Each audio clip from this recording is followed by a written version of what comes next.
Aloha, I am Norman Salas, and I am an educational specialist with the Professional Development and Educational Research Institute, also known as PDERI. I coordinate and facilitate Nakumu Alakai Teacher Leader Academy. Previous to this role, I was the school strategic planner at Farrington High School, where I received the 2024 Farrington Kaiser Kalani Complex Area Teacher of the Year Award. Every educator belongs to a team, as a leader, as a facilitator, or as an engaged participant. How we show up in these teams impacts the results of our collaborative work. There are many Workstyle personality assessments out there, and many of them are free. When I first took my first Workstyle personality assessment as a beginning teacher leader, I found out that I take action and act decisively. After that, I started noticing that I would be the first one to share ideas in meetings, and I would drive conversations so my teams can act and decide quickly. I really committed to know when to self-assert and to integrate myself in any collaborative situation that I was in. I committed to allow others to share their ideas first before I shared mine. The best-selling author Alyssa B. McDonald calls what I was doing internally as committing to a personal norm. She defines personal norms as behaviors that any of us can do to become a better collaborator.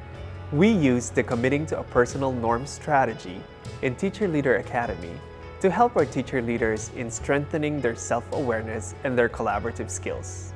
We use this template to help our teacher leaders craft their personal norms. We ask them to identify their strengths and behaviors that help their teams achieve results for their students. They can use the responses to a Workstyle personality assessment in this section, and we also challenge them to seek feedback from their colleagues or administrators. Second, we ask them to reflect on their hindering behaviors by responding to this question from McDonald.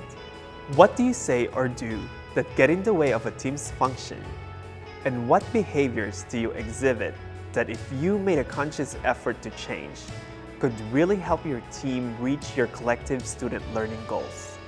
Finally, we ask our teacher leaders to craft their personal norms by describing how they might manage their hindering behaviors or identifying replacement behaviors that could help them become better collaborators.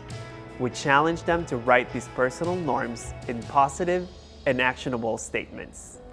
During our monthly learning sessions and our quarterly coaching meetings with our teacher leaders, they share how they are progressing in meeting their personal norms, and we help them reflect on how they might continue or even replace their personal norms with new ones.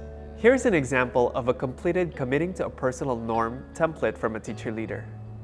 They identified that their strengths include knowing their curriculum well and following through with their team commitments. They reflected that their hindering behavior includes avoiding all types of conflict during collaboration.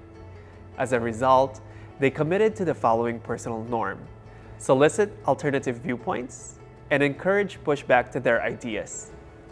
A recent Teacher Leader Academy graduate shared that this activity represented a significant step in fostering introspection and personal development, which they believe will progressively improve their team dynamics.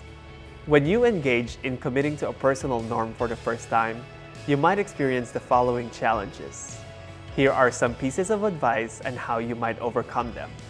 Members of your team may not be ready to engage in this type of self-reflection activity yet, and that is okay. Help your team come up with team meeting norms first, before you introduce the committing to a personal norm strategy. You can even start with crafting your own personal norm as an engaged participant, because how you show up in your meetings influences the result of any collaborative work that you're in. You can even introduce this activity with your students and challenge them to come up with their own personal norm when they're collaborating with each other. Self-awareness through reflecting is a difficult task because we have blind spots that show up when we engage with those around us. Consider asking a colleague or an administrator about their feedback and observations when you've worked in groups or teams. You may pose the question, What are my helping and hindering behaviors when I am collaborating with others? Taking a workplace personality assessment like this or the Teamwork Orientation Survey can also provide some information about your strengths as well as some of your counterproductive behaviors. Attentiveness to your personal norm can be a challenge too.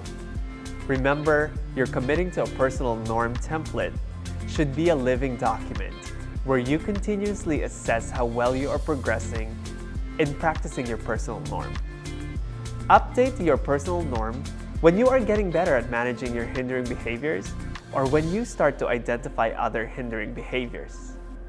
In Teacher Leader Academy, we emphasize Peter Anderton's 2 rules of leadership. It's not about you, and it's all about you.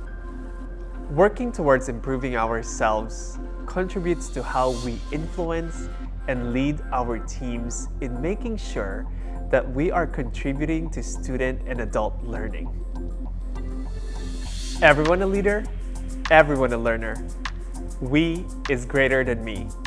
Let's build leaders together. Agyaman ak unay.